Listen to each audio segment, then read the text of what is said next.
everyone. Mary Kate Soliva with you here on Veteran Voices. Thanks for joining us today as we've got a wonderful conversation teed up with an amazing veteran serving beyond the uniform. Stay tuned for an incredible conversation. Quick programming note before we get started. This program is in part of the Supply Chain Now family of programming. And today's show in particular is in partnership with a veteran service organization near and dear to my heart, Vets to Industry. You can learn more about this powerful nonprofit and how they continue to give back to the military veteran community at vetstoindustry.org. And an initiative that is near and dear to my heart, the Guam Human Rights Initiative. You can find more at guamhri.org. Now, without further ado, I'm ready to introduce our guest today. He is founder and president of Lead Tactics. He's also a veteran of the United States Marine Corps. And let us welcome Jake Edwards. Hey, Jake. Hey, good afternoon. Thanks for having me on, Mary Kate. Yeah, thank you so much. I'm super stoked that, for our listeners today, if you tune into Paul Peng's episode, Paul actually introduced me to Jake. And Jake, I'm so glad that you're able to join us today. We were just talking a little bit earlier about our time in service and getting pumped up and amped up before PT in the morning, or, just on those days that we're just really slogging along. So I was wondering if you could share and pump us up this morning with some motivation. So you asked me what my favorite quote was. Is that correct? Mm-hmm. Absolutely. Or one of my favorites. Yes. So one of my favorite quotes is it's really just basic. And to me, that's what makes sense under stress, what makes sense in a daily basis. So my favorite quote is easy choices, hard life. Hard choices, easy life. And it's by Jerzy Gresnik. It was designed he's a fitness guy, but it really works for everything in life. Like how we eat, how we act, how we operate, how we train. And so it really is all about convenience. And that quote covers the convenience world that we've kind of created in our society. I think one of the most challenging things is we don't want to make things easier just because, it's what I want. No, we got to think about the damage that it's going to take long term. So those hard choices can make us better in the long run. I really love that. That's actually the first time that I've heard that one. And I know you said even the things that we eat, because I'm thinking like it would have been a harder choice for me to choose not to eat the ice cream that I did last night, like after the gym. So, but I mean, in all seriousness, that's something that I think applies. I can think of just a dozen different ways that applies in my life right now. Yeah. And I wanted to, definitely give our listeners, our viewers, a chance to get to know you a little bit. And one of the things that I love doing on this show is starting about where you came from. So I love that you gave us a little bit of glimpse, pumping us up with that motivational quote. But now we get to see a little bit more about who you are as a person today, but where you started from. So would you mind telling and sharing it with us a little bit about where you grew up? Yeah, for sure. So it's a known place now because of actually a horrible incident around the world, but it's a great place where I'm from, and I had a great childhood there. I grew up in Charlottesville, Virginia. Oh, wow. Okay, yeah. The home for UVA, and my granddad played football there actually, and that's kind of what made my family. My dad's family, my dad's mom's side was there, and my dad's dad came there to play football at UVA, and that's where I guess all the roots came from. And my dad was raised, and it was a great place to grow up. And I actually had a really tough childhood though in that town, because after the age of 10, so going into 5th grade, I ended up changing schools every year from 5th grade to 11th grade. And doing that 6 years in a row, it takes a young man or any young girl, whatever you are, it takes a lot out of you because you have no structure. So that's where I was born and raised, in the town. But family-wise, I came from kind of a broken family, and I have 4 sisters and a brother, and we all have our own challenges. But we're all resilient, and the word resilient for me just means you deal with your challenges, and you just look for areas to be a problem solver. So my childhood prepared me for the whole life that I've got to the point now at almost 40 years old. And for the last 20 years, I've been in the security crisis readiness industry. And it all started, I was training back then as a 10-year-old, get ready for these moments. And I don't have a resentment to my family for what happened as a child and what broke our family and separated us. But I respect the things that got me where I am today. And I have no hate in my heart. Just try love. And I love that. Definitely focusing on the love. Where do you, mentioning how many of you are, there's six of you total? Yeah.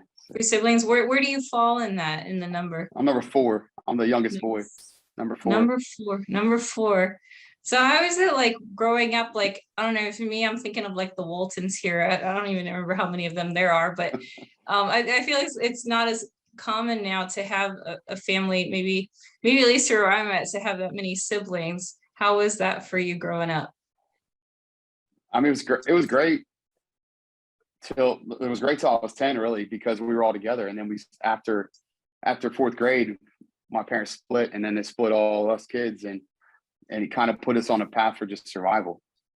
Wow. My older siblings had a more challenge than me, and I kind of watched the combat / chaos, per se, of my oldest sister was good because she was going to go off to college in a year, so she kind of was separated from it. But my brother and my older brother and my older sister, that's a year and a half older than me, they were the ones that had the hardest, and they helped protect me, but I had to watch the movie of their chaos, if that makes sense. Yeah, it does. And I can imagine that would be tough, being especially like somewhere in the middle too of that. And then again, the separation that you all had. You talked about like the survival piece, and sort of, I imagine that there's some lesson learned, some anecdotes in there. Did you have anybody that really took you under their wing at that point to mentor you, whether that was another sibling or an adult? Well, I played sports, and I had my stepdad came in my life when I was 12, and he really helped me. He really helped me, like, show me how to put life in action. We would travel. He'd take me in the summertime. We'd go to Chicago, where he grew up, and we'd go to I love the Chicago Cubs because of him, because I'd go to baseball games all summer long for that month or 2 months that we were there in Chicago for the summer. So it really would have been my stepdad during those times for parts of the phase, but it really was, it was just kind of me raising myself in a way. I had my sister, who was a year and a half older than me, or is a year and a half older than me. She always protected me. She has a very protective nature of herself, but she was the one going through the hardest time. I'll just share this because it's something to, our vulnerabilities aren't weaknesses. Right. If you let yourself feel like it's taking from you, but you have to my challenge people is get your vulnerabilities to where it's something that it energizes you, because it doesn't own you anymore. It doesn't take from you. You're helping others now by sharing it. So be confident in your vulnerabilities. So anyway, with her, it was very emotional when she was 15 to 16. She was anorexic and bulimic, and she's 5'8". She's not, she's strong. She was down to about 80 pounds, and that's not a lot of weight for a 5'8" person. And she was very close to death. And like I said, she was my older sister. And we're very close still, very similar personality. We're very just tough, competitive people. Great athlete she was, but she was so lost with trying to identify something that she thought she needed to be. And she had no structure, no self-worth. And I remember crying at her when she was in Johns Hopkins University Hospital and saying, I was like, I don't want you to die. And I've never shared this openly, like publicly. I don't think I have this detail, but like those, like it's like combat for me, like in real combat. The 0.01% of the time in life is what we really store as long-term memory, right? We don't remember a whole lot like details, specific little details. But just like the Battle of Fallujah, those 3 weeks I was in that heavy battle, I remember almost every friggin' moment of it. It's stored in my brain. It's just like with my sister in that conversation. There's certain things of like where there's fear of death or grave bodily harms for self or others. I remember that conversation, and like I still feel the emotion of it. So she was there, but it was there, I think, as sibling love, and she wasn't strong for me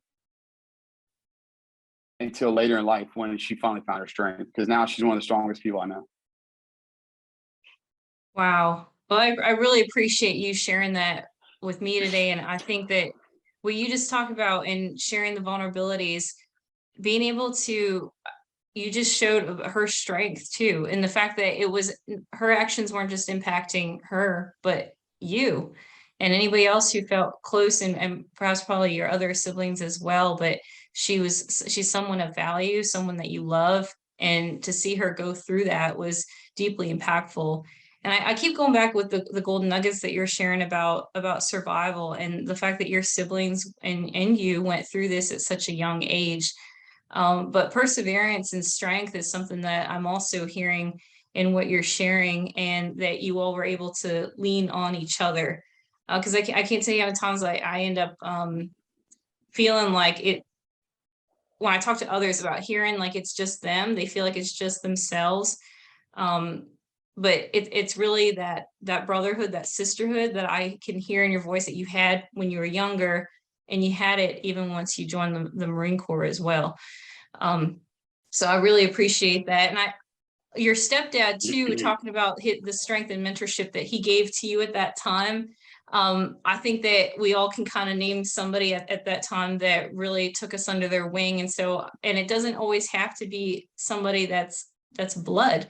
And I think that's important too, that we can see that what a strong man looks like, what a strong woman looks like in others, that not necessarily our immediate families. So I really appreciate you sharing that. I do want to talk about that time as you got older, when it came time for you to make that decision about joining the Marine Corps. And so what led you on that path? You talk about starting at 10 years old. Can you tell us a little bit about that time between 10 and that time when you decided to join the Marine Corps? Yeah, like I mentioned, from 5th grade to 11th grade, I switched schools every year. Like I didn't go to the same I school cannot at all. imagine. It's tough. And every year in middle school, I mean, every year, it's just sometimes I went back to the school I was at, but I switched. I had a year break. Does that make sense? So there was no, and I had friends, but it was just constant movement. And at that age, that leads to having zero structure and zero self-awareness. Like I didn't know, not saying I didn't know who I am, right? Because like you hear that kind of buzzword a lot, like know yourself. What it really comes down to is it's knowing how you're perceived, how you're seen. And the faster we can do that, the better. So it took me a long time. The Marine Corps, getting to the Marine Corps time, I had done construction work right out of high school. My brother-in-law was a bricklayer, and they were like some of the best in the Charlottesville area. They still are. Like, if you know the halls, they're the best bricklayers out there. Worked with those guys, and they wore me out. There's always a joke. There was a joke that my brother-in-law's dad would say, because we were working this job in Waynesboro, which if you know the area, it's like about a 40-minute drive from Charlottesville. Yeah. And it was like freezing cold, like below freezing. We had to put antifreeze in the mortar so it didn't freeze to lay the block. And I don't remember this. I don't remember what happened, but the story is, and I'm cool with the story. They could say it. Story is, I called in one morning, was like, I can't go to work today. The conditions are too harsh. And oh my gosh. I love the story because it's like it's pre-Marine Corps for me. I'm a young adult now, but I really, looking back at that time, it's like you asked the quote earlier for me to share to start out, but I think a better quote I could ask right now to everyone is like, what would it be in life? Like, vision yourself. You're reading your book, okay? Like third person, you're reading your book. Like, what do you want your story to say? because we have a That's, choice. I love that. Yeah. We have a choice in our outcome in our timeline and in the path that we go on. Now, the faster we can find out how we're seen on this world and where we fit, like stoicism kind of perspective, like where we are. But we got to get, and it's just, we got to get out of the street level view of our life. We got to get off the fear view, the street level where we see all the things in person. We got to reflect and get outside of self. And once we do that, we can really create the life we want to have. Because I'll tell you right now, if I didn't join the Marine Corps, I don't know what the heck I'd be doing right now, Mary Kate. No friggin' clue. No clue. The Marine Corps gave me the best gift of my entire life. Even though it took from me so much too, friends. But to me, we all know the mortal world we live in. That day will come for all of us. I feel like you're a very intuitive person. Like it's like I could just see you, like if I was on a fob with you, like you're the one that's like making the most sense out of the rest of us, in the sense of you've just dropped so many golden nuggets of wisdom. It's going to be really hard for me to really just show to listeners. I just really hope like our listeners are pulling in all that I'm taking in right now too, because just like I said, even from the time that you were a child and just being able to say that to your sister and knowing that what you did, like coming in the Marine Corps, the people that you surround, even the guys from that you laid bricks with, you're able to just like educate them, look at the bigger picture. There's more to life out there. There's more than just this. There's more than the problems and adversity that we're experiencing right now. And I'm only doing this plug because I literally just watched this, but like Good Will Hunting, have you seen Good Will Hunting? It's been a long time, but yeah. Yeah, it's a long time, like the film, and or Ben Affleck's telling Matt Damon, like if I walk up, he's like, I want to just go to your house one day and knock on the door and you won't be there. He's like, I want you to leave, get out of this town, like go, your potential is so much more than just this, than what they're seeing in front of them.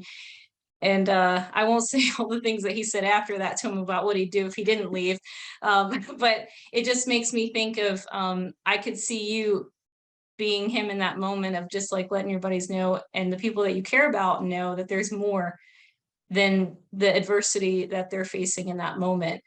And so I really want our, obviously we know you joined the U.S. Marine Corps, the Great Marine Corps, and I know that I'm not supposed to say he was a Marine. There's no such thing as the was a Marine. Once a Marine, always a Marine. So if you could talk to us about what you did in the Marine Corps and where'd you go? Yeah, so I was actually post 9/11 Marine. I joined after 9/11. I joined because I started realizing there's a bigger purpose that I could support, and the nation's calling of needing support. It wasn't right after 9/11. I kept doing community college and kept doing masonry work and other little jobs.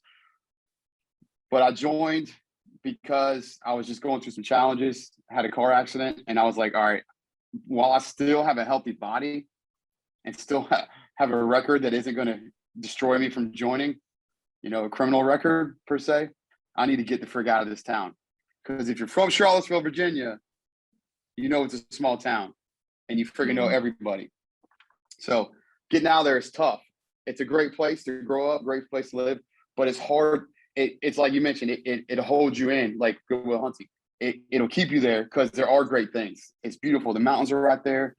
It's 2.5 hours from the beach, if that. So I got out of there and I joined the Marine Corps.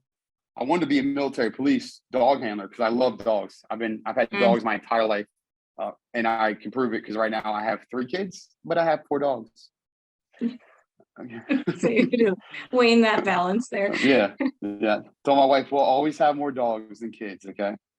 But we have 3 rescue dogs. 1 dog my wife I love has. that. I call her Dan Crenshaw because she has 1 eye, and She's 15 years old, poor little thing. She went through combat herself, got her eye taken out in a fight with one of our other dogs. We rehomed him since, but we have 3 rescue dogs. And anyway, I've always been around dogs, and I wanted to be a dog handler in the Marine Corps. And when I was joining, it was right before, it was January. I joined January 2003, right before the fiscal year. I'm sorry, fiscal year is October. I joined right before the Iraq War. And at that time, they had no MP. So I went reserve status, because in reserves, Marine Corps is the only way you can pick your MOS exactly. If not, you go into a field, and they I put didn't you where they even want know you. that. Yeah, so a lot of people, just so you know, if you want to be in the Marine Corps and you want a specific job, go reserves and then go active duty, because you get your exact MOS you want. So I went combat engineer 1371, which is I joined a division combat engineer unit, which we support infantry. We do all the demolition. We're the IED sweepers. I was rock clearance, all that stuff. So we're sappers. We go to sapper school.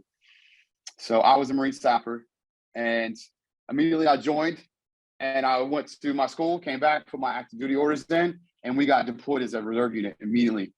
And I was in Iraq a year from graduating boot camp, and I was a super boot. We call them. You ever heard the term? You're a boot. I mean, you're young, like you're fresh, green, or whatever they call you. We call it boot. Like, boot is a derogatory term in the Marine Corps. So we go deploy, and we are tasked with the most amazing. We are attached, to the most amazing Marine battalion, Marine Corps, 3rd Battalion, 1st Marines, the Thundering Third, out of Camp Horno, California. And I had the awesome pleasure of serving as, I lived at Abu Ghraib Prison with them, with Lima Company 3-1.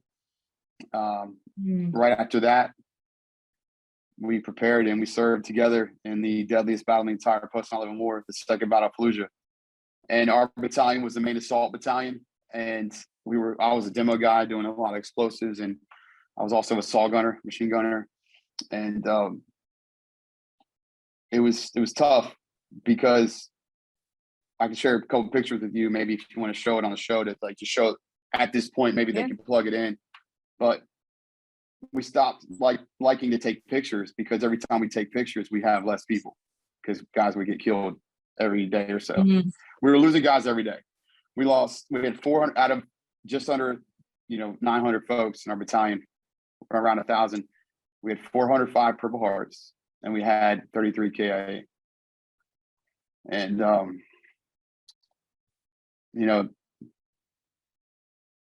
that led me to all the stuff I've done, all the volunteer work I've done. And I was a 1-pump chump. That was my only deployment. I actually 3-1 left, and I got attached and extended with a battalion called 3rd Battalion, 4th Marines. And we stayed with them, and we did the first free election in Iraq and Fallujah. And it was absolutely an amazing experience that makes me appreciate our democracy and our freedoms that we have so much, because those people were so happy to be able to be represented as a single soul body. Do you remember seeing the pictures, Mary Kate, of just the fingerprints of the purple to mark your spot, mark your signature per se? I'm so proud. And at that time, give me goosebumps right now just hearing you talk about it. I was a punk 22-year-old, not punk, I shouldn't say. I was a Marine 22-year-old. Typical, like the Marine Corps kind of molded me to what I am. Never got tattoos, like I said, so I had a little bit of control. You're like the only one I know. I was drunk a few times, and I was going to get, like, my middle name is Stillwell. I was going to get tattooed Still and then Well in the back of my arms, like the Old English. I was drunk in the tattoo parlor a few times, but somehow I guess I sobered up enough as I watched my buddies in there getting the ink first. That ended up, I was like, nah. When it came my turn, I was like, nah, I'm good. So, oh my goodness. But back to combat. Combat is a gift for a warrior. It's a gift. And what I mean by that is it's a gift to there's nothing, I thought it used to be cool that I went through combat. And now as a defensive tactics trainer and a combat skills trainer and a crisis trainer I work with kids a lot, mostly with kids. I tell people now, look, I don't want you to ever have to be in an active violence situation. I actually want, if you can, get away from it, create space, right? Get away. But the best gift about being in combat is the ones that did not make it home. It's now our job and it's our servant heart duty to be semper fidelis, to always be faithful and share their story, because they only live through us if we share their name, because we're the last ones that saw them. Yes, and you're keeping their legacy alive. I mean, I was just getting goosebumps just hearing you talk about that. And I think that with Hollywood and things in the media, we glorify combat in different ways, and sort of, especially when we're young and we want a taste of that. And you talk to young soldiers, Marines, just different branches that just want a piece of that. But then to look at it, look back, think like we need to keep these stories alive of those who paid the ultimate sacrifice. So I know you said it was the one deployment, but I mean, what you faced and what you experienced on that one deployment is you lived 10,000 years more than others. You lived more in that one deployment than many people will experience in a lifetime. So I thank you for sharing that and keeping their legacy alive, and sharing their legacy here on Veteran Voices. I wanted to ask you if this is something that, in keeping their legacy alive, do you promote a lot about service? Like, is this something that was hard, like coming back home? Was there a point where you're like still promoting you should join the Marines, or like even for your own kids and your immediate family, any conversations there about joining? Yeah, no, that's a great question. So I came back home from that deployment and I still try to go active duty. I did recruiter's assistance for almost a year as I was waiting to move into human intelligence. I was trying to go O2 field, and that didn't work out. So I almost went career recruiter from there because I was really doing a good job. Recruiter's assistance, I got put in for a NAM because I was doing so well. Nice. And I was promoting people like crazy. I mean, I have a business degree, I got it later, but I'm a natural salesman of just like, I love people, and I love communicating. And I love helping people find the thing that makes them feel passion. Yes. And that's Absolutely. because you can't teach passion, but you can find purpose. So I tell people, look, I can't teach you how to find passion, but I can help you explore on things that you might be passionate about, and maybe you can find purpose from that. And then that's what just keeps your energy just flowing, and you just keep moving. And so I've always supported. I've helped a lot of people join different services. And I'll give you one example. This is what I tell people: look, if you want to be a Marine, be a Marine. If you don't want to be a Marine, don't be a Marine. You either know you want to do it or not. Okay, that's where you meet people like, that's a Marine right there. They know they want to be a Marine. My nephew, I was trying to push him to go in the Air Force, actually, because I worked 6 years. I got out of the Marine Corps as a sergeant in 2009. Did all that, and then I was helping train guys within our unit to go deploy, because we'd always have a platoon at a time deploying. So I became like one of the trainers for the counter IED stuff, because we were some of the first missions that really were finding these massive IEDs. Remember the first one I found was like 3155, and they're like 98 pounds each. And the kill radius for one of those is like 50 meters. But we found one, our first IED, and literally like they weren't finding them like that or in 04 like that in Iraq yet. It was early. And then we found the largest IED at the time. It was 21 105s and 120s daisy chained together to take out a whole entire platoon at an LPOP. So I got involved because I was a breacher, counter ID. I was helping train some of our guys deploy, and it kind of got me where I am today. I got out of the Marine Corps as a sergeant, and I started training combat skills for the government, and worked for the Air Force. And very quickly, they created a new position, and I became our lead. Became the assistant lead instructor. And then I don't know if you remember this term, Mary Kate. Remember the green on blue issues we had? Yes, yeah, and sometimes they would make them go back through basic again, right? Well, green For on blue was the for active that green shooter to blue. insider threat. The Oh, the okay, the from host that standpoint. nation Okay. attacking I was thinking from attacking like green, coalition. going green to blue, like going from Army, Marine Corps to Air Force or Navy. Oh And they were yeah, like yeah. cycling them That is through to go another back term. through training again. Yeah. Okay, Yeah, so but this that's one another is talking term. about like insider threat. Yeah. So remember, we had a lot in 2012. You were still in, right? You were in then, right? Mm-hmm. You were So young, I think, in. too young. Yeah, still young. I was Yeah. still young, but yeah, that's I hadn't heard but yeah, it definitely looks different. I definitely want you to share with our listeners about how different it is from that time, even just in a decade Yeah. from what So you went so in through now. 2012, Afghanistan was really heavy. Iraq had died down, and we kind of pulled out. So I was a Mhm. combat skills instructor, and we would teach students going to 140 different countries, and most of them were still hostile environment students going to Afghanistan. And so we had a lot. That's when in 2012, we had 62 NATO fatalities from, they called it insider threats, and we called it green on blue attacks.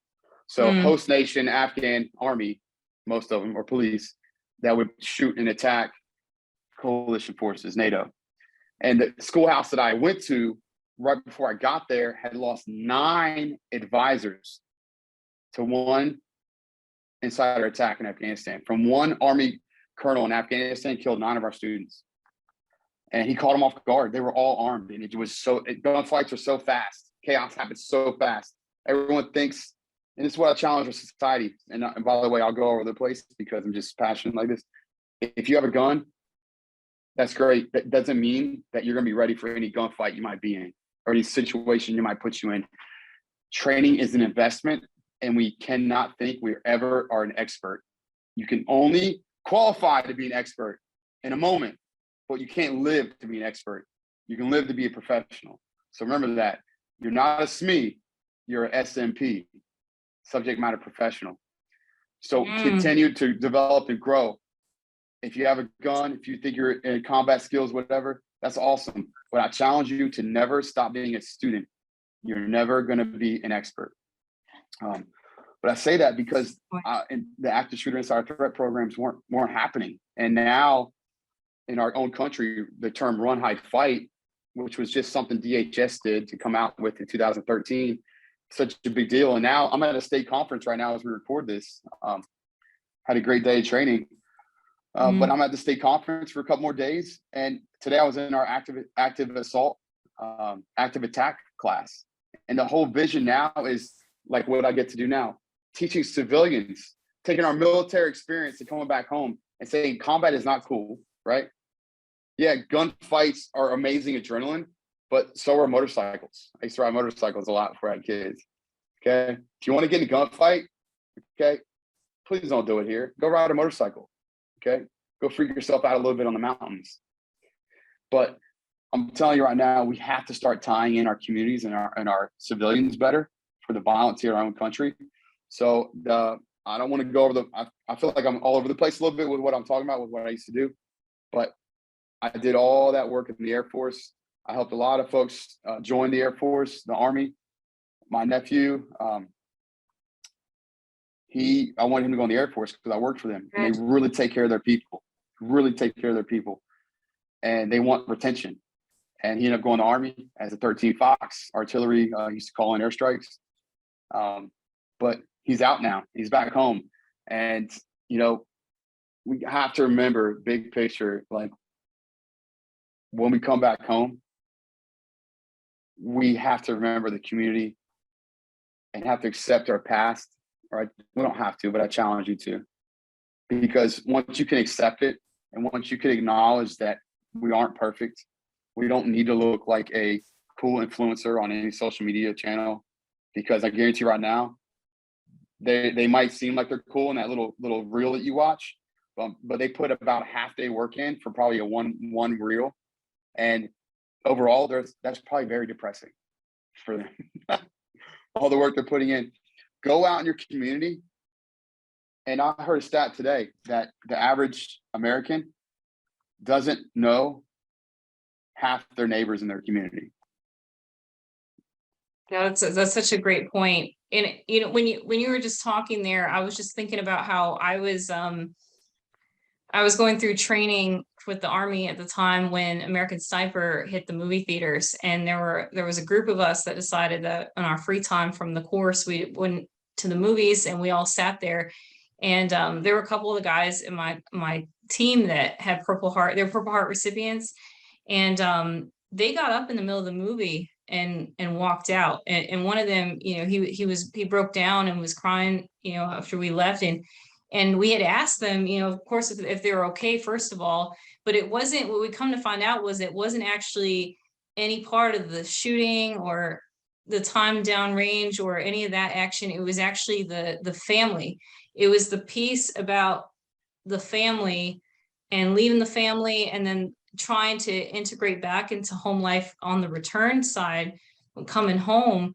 That, even though there's still war going on inside of you, just like that, the family and integrating back in the community that you're in and getting, and that was what they said was what got them, was the family piece. And I think, like you said, from the outside perspective, we do want to be that cool guy. We do want to have the cool sunglasses and the tactical vests and hold a gun, but it's like what matters are those relationships that we have with our loved ones, the community. And your point about the neighbors, I don't doubt that for a second. Yeah, actually, I heard that from our new Attorney General for Virginia.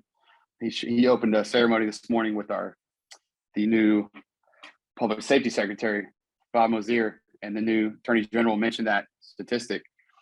And I mean, it was just like, I believe it. And luckily for my community where I get to live, in my small town I live in still, I'm in Virginia now, moved back close to Charlottesville, but not in Charlottesville. We know everybody. And to me, like, we feel so much worth when we go outside the spaces that we physically operate and live in, and we know people. Now, not everybody has those kind of jobs, right? If I went counter intel, I probably wouldn't be able to be the open person I am. I probably wouldn't be a good counter intel person because I'm very open. So I'm glad things worked out. Yeah, I'm glad things worked out the way they did. And I think along those lines, Mary Kate, another good thing to push out just as a message is that I've learned is, and love the process. Fall in love with the process of life. Like, don't see a place where you want to be. Like, maybe have a goal to get here, but be in love with the drive to get there. Like, I'm going to drive out west, right? Oh, I can't wait to get there. Why don't we just kind of sit back, reflect, do some triangle breathing or some box breathing, wake up a little bit and enjoy the present moment right now. It's easy for me to say that. It's very hard to live it. And I know I'm my own advocate. I need to work on that myself. I work for a government organization, one of the largest school districts in the country. I got 3 kids. My youngest is 1. I told you about those dogs. I have my beautiful wife. And I also have my business that I'm trying to grow and develop the brand. Because, like I said, what do you want your story to be when you're gone?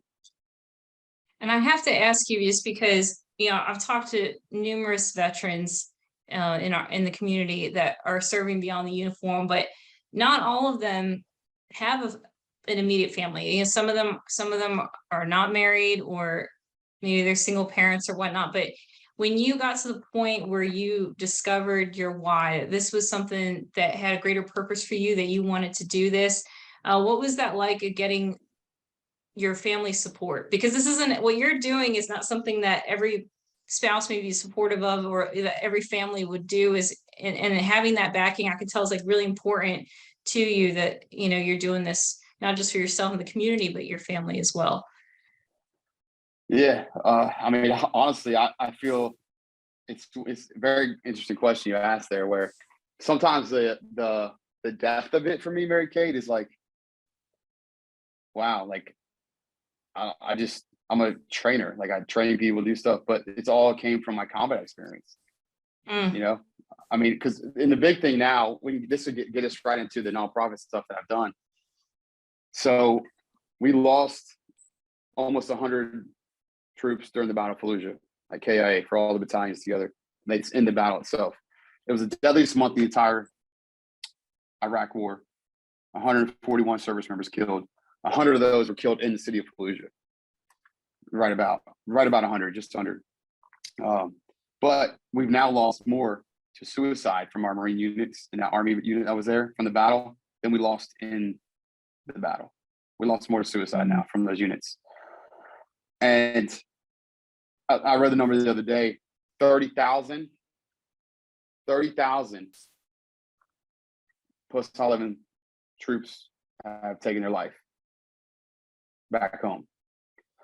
I don't know if that number's true, but I saw that number somewhere. And put that in perspective, that's 20,000 less than how many died in Vietnam, which was just horrific. So the servant heart is absolutely alive and well in myself and so many people that I'm around. And I think it really just came down to my why. It all started from me being able to believe in, I create the narrative of my own life.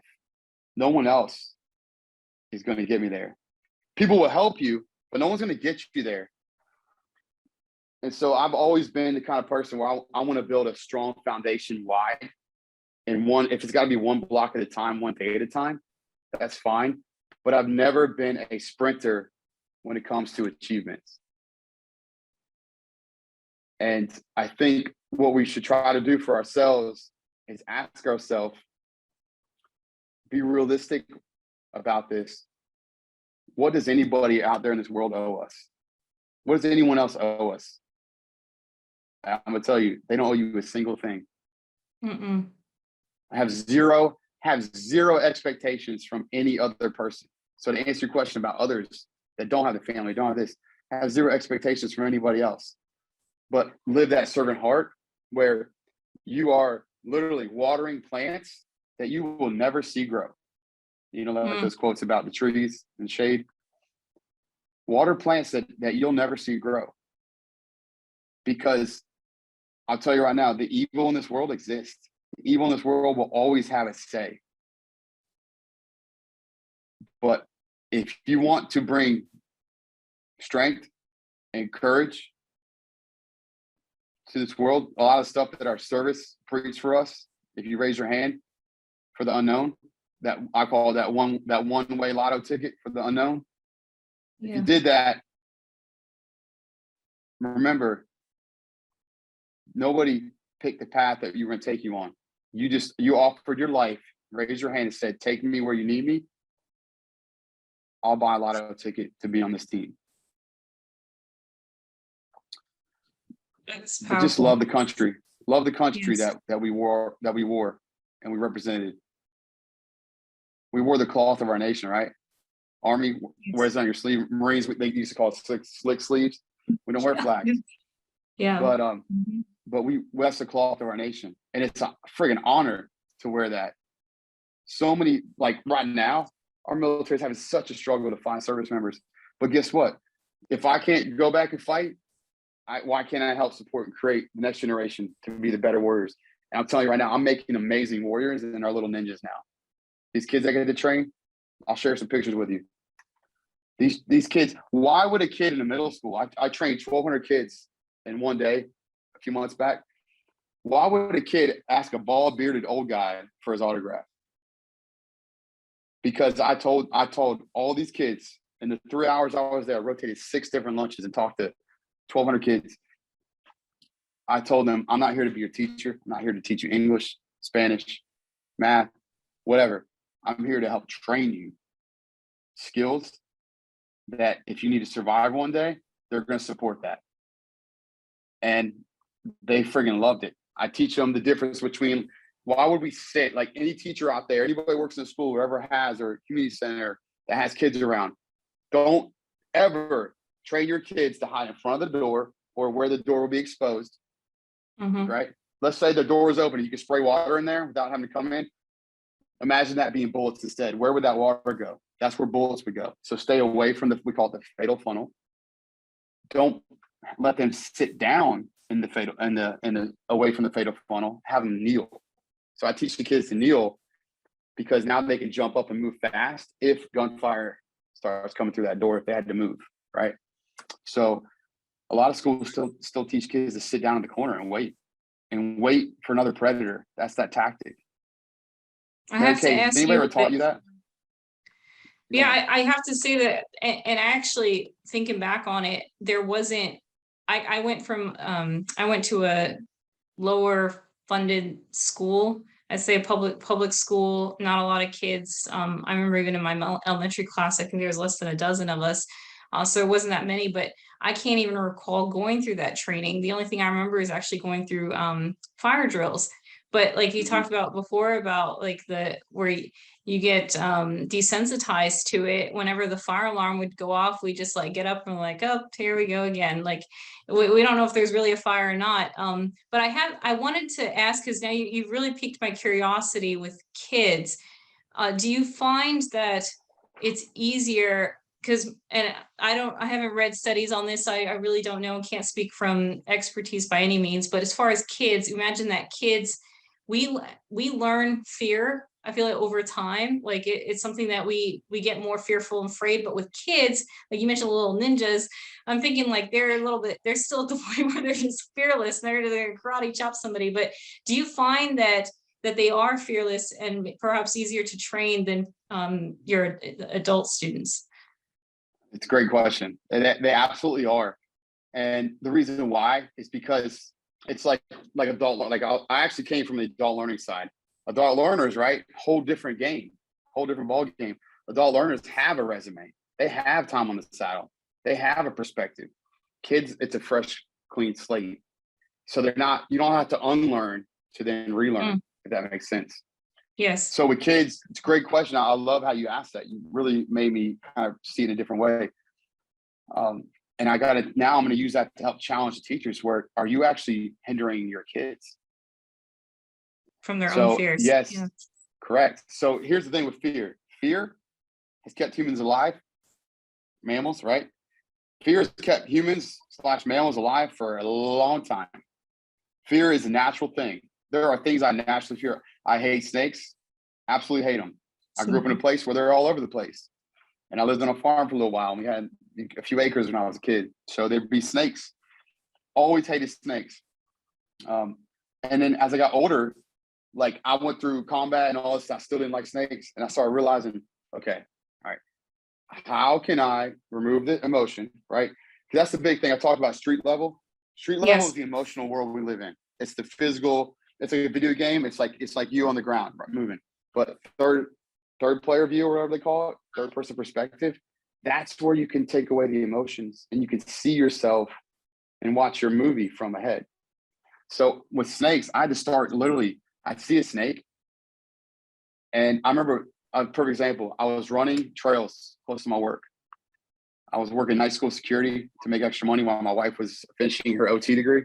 No, it's at And night. so I'd work my full job, and then I'd have an hour break, and I'd actually PT on the trail, and then go to the school and work night school security for 4 hours. And this one day, I literally was running the trail, and I almost stepped on a copperhead. And it was straight. Copperheads, I started studying them because of this, and I use them now for training with kids. When they're in the open, they'll go straight like a stick if they don't have concealment to hide in. And I literally almost stepped on his head. I was literally like not even an inch from his head, and I didn't know it until I looked down because there's sticks all over this trail. It's out in the woods, and I look down and I see this straight thing, and I see his head as my foot is going down. I'm like, oh my gosh, you know. And I high stepped for a second, and then I stopped, and I was like, dude, hold on. I was like, you go back and just kind of look at it. Don't let it own you right now.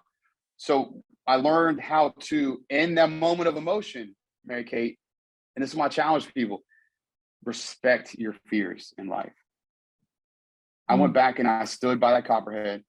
I grabbed the log to make sure he would get off the trail, because I didn't want anybody else behind me, stepping on that little IED. And I took the emotion. I was like, dude, hold on. So, right, triangle breathing.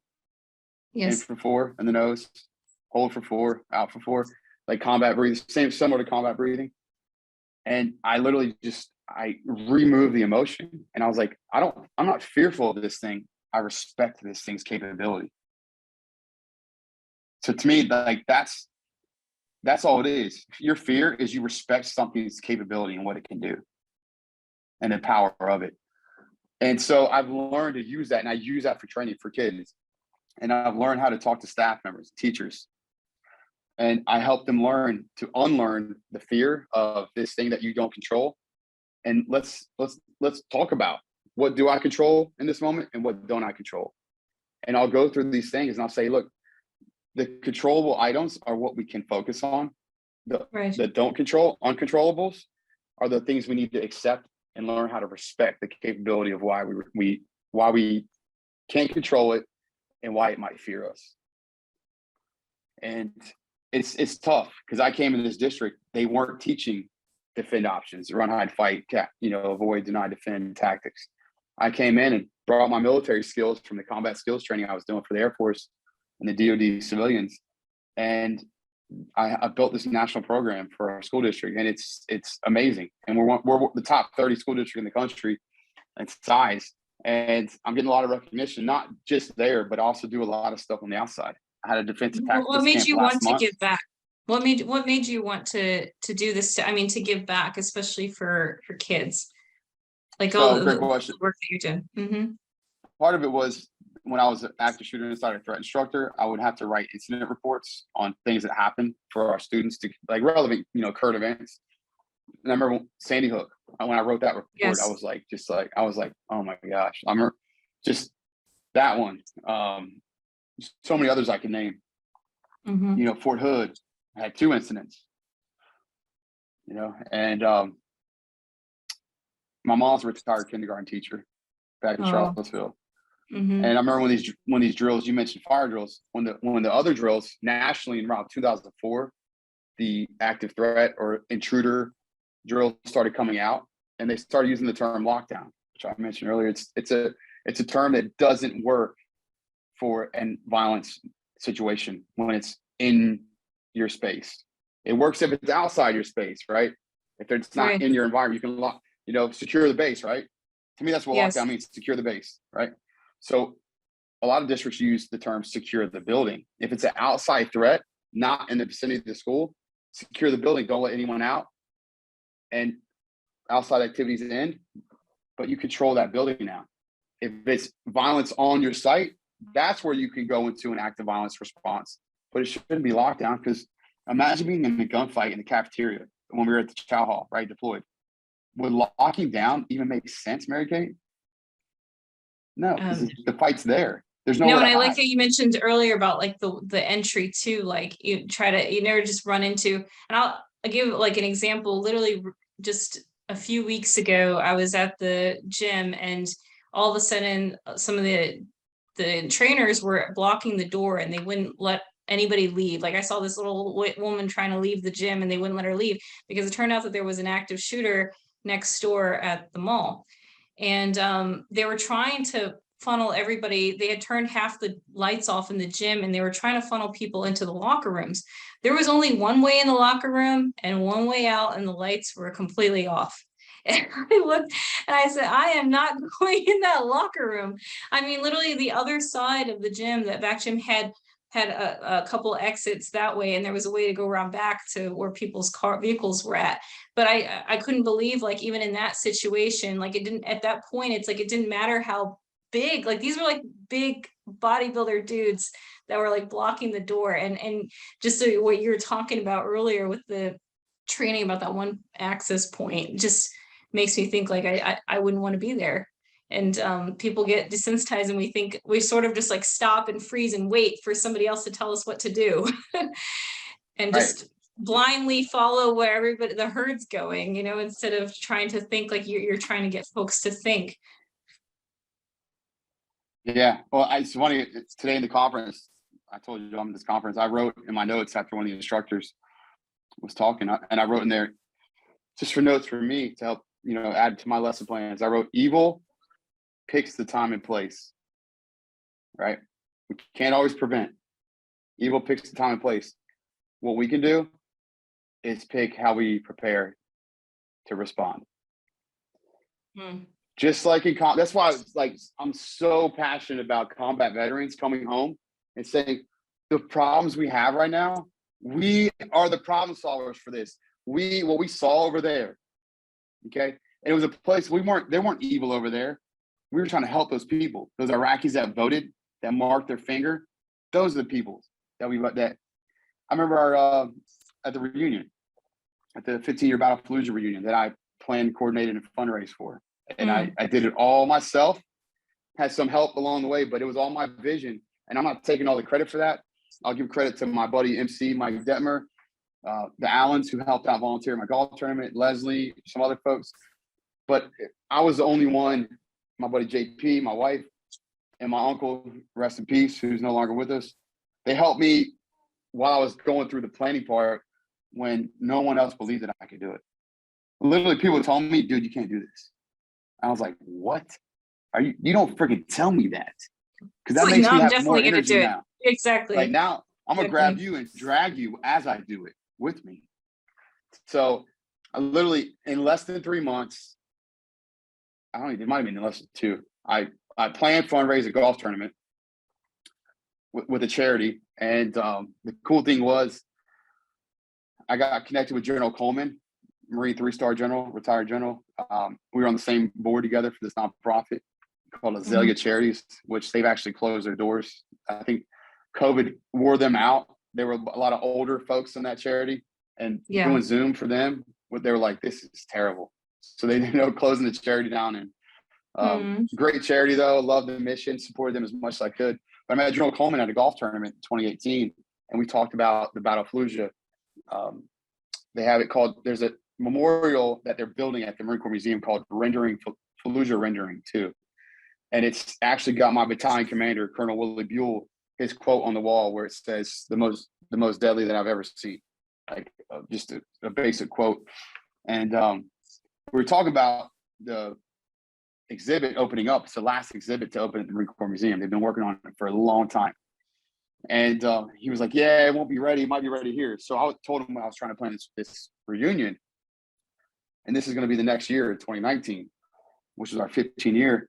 And so I started planning it, and finally 2 months out from the golf, excuse me, let me go back. Summer 2019, I told the guy at the charity, hey, I want to do this golf tournament to raise money for the 15-year Battle of Fallujah on November 8th at the National Marine Corps Museum. So I had 2 months to do the golf tournament. I got sponsors, went to Cabela's, got gear. It was all crazy. Raised $30,000 that, and then got $30,000 more from Simplify America's Fund for all the food at the reunion. So the golf tournament was to raise money for the event in November, and it was incredible. And it showed me that just you never know when you go to the store next time and that person that's, let's say an Instacart or whatever, or that person bring your food out, you got store pickup. I try to be so kind to every person on this earth. And if I don't want to get too detailed in conversation with them, but I'd say, hey man, I hope you're having a great day. Like that's all you can say to somebody. Why not? Why not say it?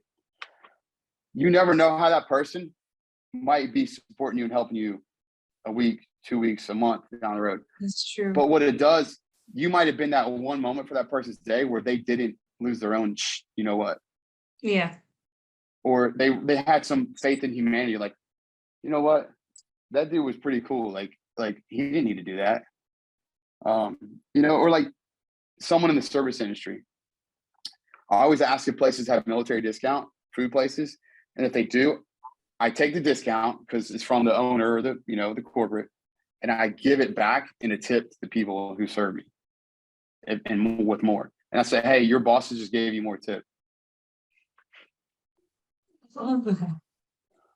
I love that. And again, I said it early on in the episode, but just about how intuitive you are, and almost say, I was like, I don't want to say like quite an empath, but like you really do you are able to see, like, acknowledge and recognize that there is evil in this world, but just to be able to recognize that there's still a chance for everybody. And you try to identify that good even in the darkest of places, and you have been in the darkest of places, and you still see a light there and see a possible way to grow that light, to grow that plant, as you were mentioning before, and to plant those seeds. And you're doing that as an instructor. Like, that may not have been like your official title in the Marine Corps, but you innately just do that as part of who you are. And I'm so grateful that you're using your gift to share with others, and not only just on like what you do in the everyday, but even the parts that you do to give back. And one of the things that I found during my transition from the military was that I'm a connector. That wasn't even a word that I really knew what that was, but I took that Gallup Strengths test, and that was like my number one was you're a connector. And when I read what that was, I was like, there doesn't seem to be as many of us, but I mean, I think of it like with you too, about you bringing in, you identify the talent and the people that you need to be able to make something happen and to connect the dots, knowing that, you're the one that recognizes that you're sort of seeing with 2010 vision when everybody else is seeing with 2070. And you're just being that guiding force for them to direct them on that path. And so I really wanted to, I was like, I feel like I could talk to you all day for sure, but I know that they're going to tell me that I'm going on beyond my hour. But I do want to take this opportunity you've given so many words of wisdom today, but is there sort of advice that you would give to those in transition, if you were talking to a room, those transitioning now who are sort of lost, trying to find their next mission, maybe struggling with thoughts, with dark thoughts about what their purpose in life is, and what would you say to those folks? Yeah, I tell folks that's part of your path. You're going to find dark times where the lights are out. You're going to find yourself with no electricity, perspective per se. And when that happens, you gotta remember, tell your story in reverse in your life. That there's more you want to do. And if you can't find purpose in yourself, if you love animals, maybe foster a dog. Maybe if you don't have the ability to do that, you don't have the location or the house or the approval, maybe go volunteer at your local shelter where you can go walk dogs, be a volunteer. It's funny, where I work, our building is right by our county animal shelter, and they walk the dogs. I don't know if it's because there's 1,000+ people that work in my building and they're trying to market them on the street. I think it's because it's just part of the path to walk them. They walk them through our parking lot, through the woods, and you see all these dogs, and it's like, just seeing a dog, for me, like my personality, some people, maybe it's a cat. It just cheers me up. Like, oh, something that can't talk to me with actual English or words, but it can talk to me so much with just its energy and its body language. So maybe think about if animals are a way out. Okay. And if you don't like animals, you're allergic. All right, roger that. Let's find something else. So find something though that gives you energy, thinking about good energy, thinking about being part of it. That's the way to find your passion in life. Something that gives you more energy and that doesn't drain and take from you. Because right now we live in such a competitive world of technology, and the human behavior has been mastered by IT gurus, our algorithms, like we're using digital to connect. This is a good way to connect. I'm not going to get off here and be all over social media. I'm going to get off here and go connect and eat some chow tonight with my buddies that I'm here at the conference with. And, we're going to hang out and enjoy this little break I get to have away from home. My wife's putting in a lot of work right now. It's a burden for me to be here, but I'm not going to waste the time. I'm going to develop and connect with other people. But find something that gives you energy by just thinking about it. Or meditation or just get outside. Yes, that's a good one. Most definitely. If it's raining, get outside, put a rain jacket on, get an umbrella. But sometimes just being outside and moving, like Teresa Larson, Dr. Teresa Larson. She'd be great to have on here too for you. But like, Yeah.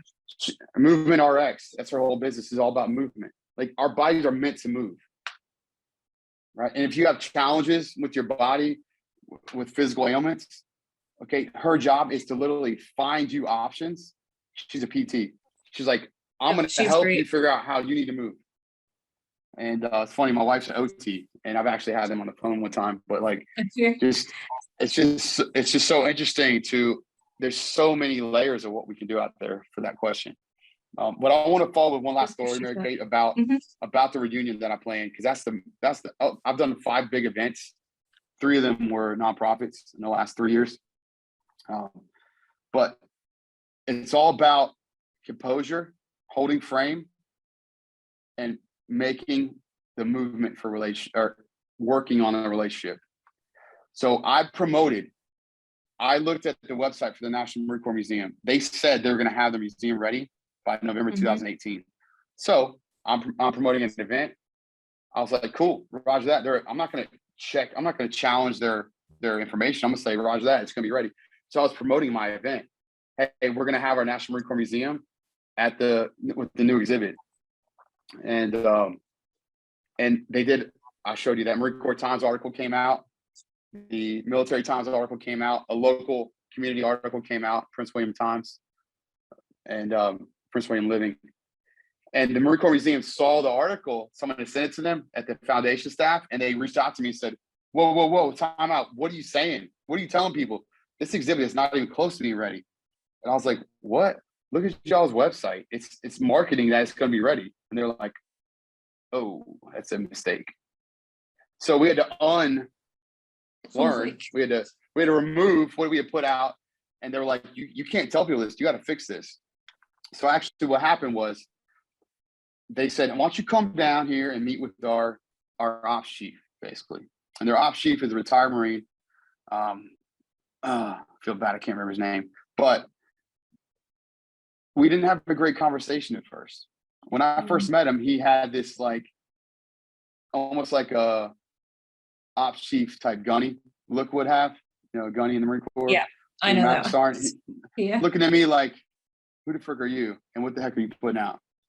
And so I held frame in that live moment when I first met him, but he wanted to basically tell me, hey, this is what the status of the exhibit is. This isn't possible. Your reunion is not going to work. But he was a little abrasive. And it might be his personality, but I learned from my experience in life to like, I'm not going to be reactive. I'm going to be proactive, which is a huge part of how I live by.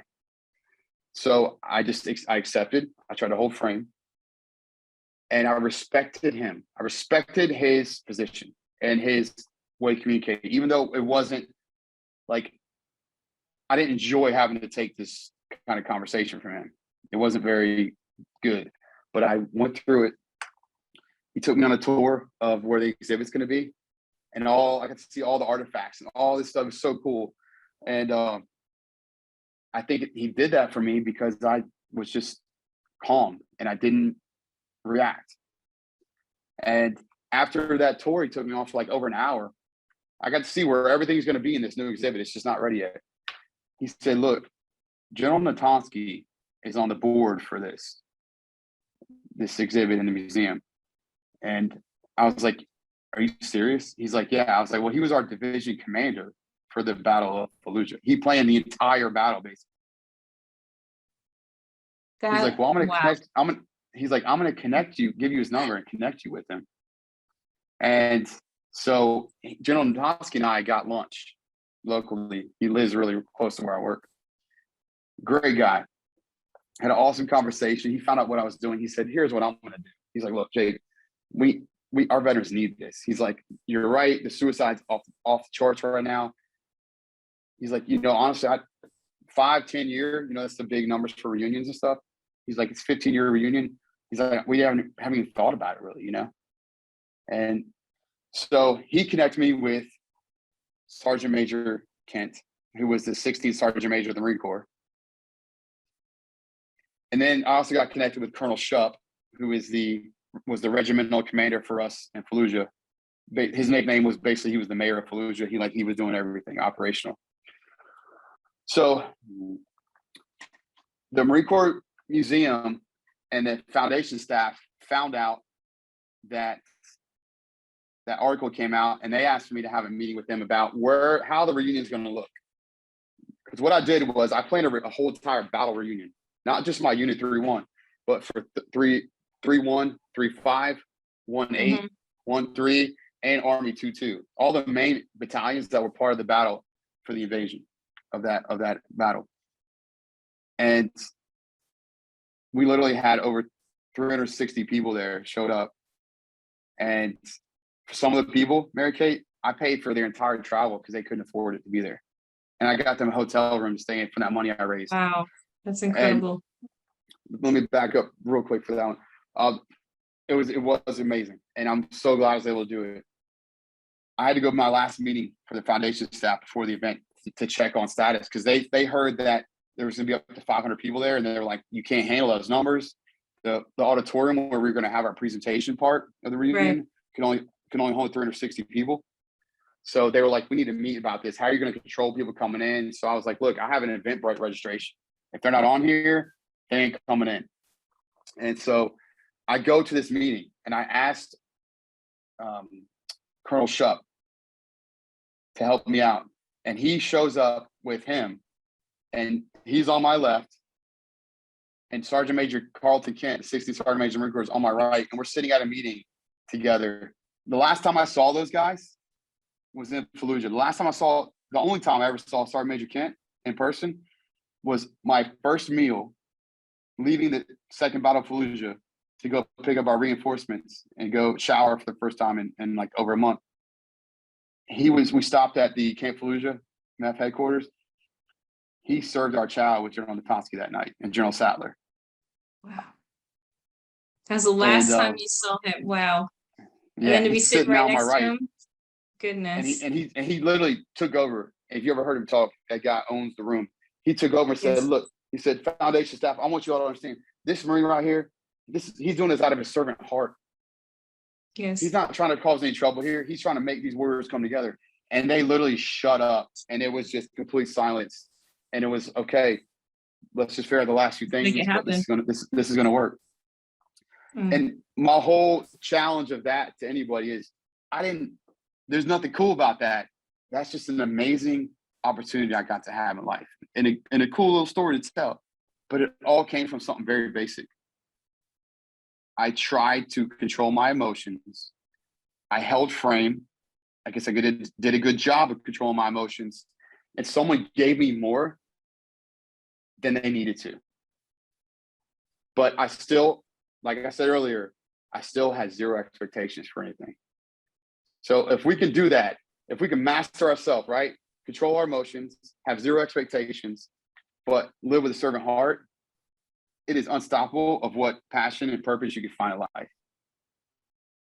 Gosh, I love that. And especially that last part about living with a servant heart. But you brought up such a great point about controlling the emotions, because I think that's one thing that we could do a better job on that we don't do. It's not like it's mandated training on how to control our emotions, whether that's anger, sadness.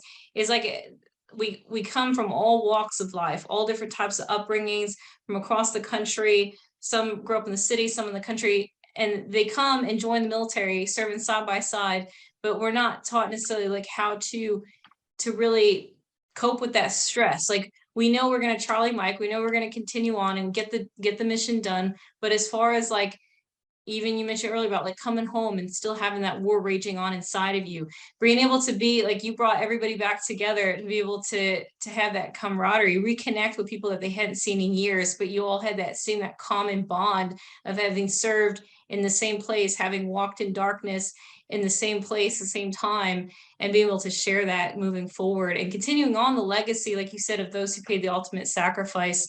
So I really love that, to continue serving with a servant heart, and others recognize that in you. And gosh, I have no doubt that there's gonna be people that want to get a hold of you after this episode. And I was wondering if you wouldn't mind sharing with us about how our listeners could get a hold of you. What's the best platform, best way to reach you? Sure. Well, I hate social media, but I said that really earlier. love and enjoy LinkedIn because I feel like you can be yourself as a deep person and not like a attention getter. Right. Even though it all social media is that in general, but it's a way to communicate to professionals. So LinkedIn is my favorite. You just reach me at Jake Edwards, or you can find Lead Tactics, my company, and I'll have Instagram as well, Lead Tactics, and I have Facebook, Lead Tactics. But LinkedIn is my favorite account, social media wise. I have a YouTube channel called Lead Tactics. I put all our podcasts I record on there with Paul, and I used to have one called The Weekly Pill. During COVID, I started that because I lost my uncle to suicide during COVID, and he was a Green Beret combat vet, and his body was shutting down. And I was trying to figure out, like, what can I do while I'm stuck at home working, you know, to stay, like, to get out of this funk. So I started a podcast called The Weekly Pill, and PILL stand for Purpose, Impact, Leadership, Legacy. And you've been talking about that this whole time too, about that legacy piece and what sort of story do we want to leave behind in this world. So I really appreciate your time, Jake. Thank you so much for being vulnerable, being open, sharing your story and your legacy with us. On behalf of the entire team here at Veteran Voices, I just want to say a sincere thank you. Thank you for your service and your sacrifice and for what you continue to do to serve beyond the uniform. We want to invite our listeners to subscribe to Veteran Voices, wherever you get your podcasts from. And a huge thank you to our supporters, our partners at Vets to Industry. And this is Mary Kate Soliva wishing you all an incredible day and nothing but the best. I want you to stay motivated, do good, and be the change in this world that's needed. And as Jake said, you know, what's that story that you want to leave behind? And on that note, we'll see you next time. Take care.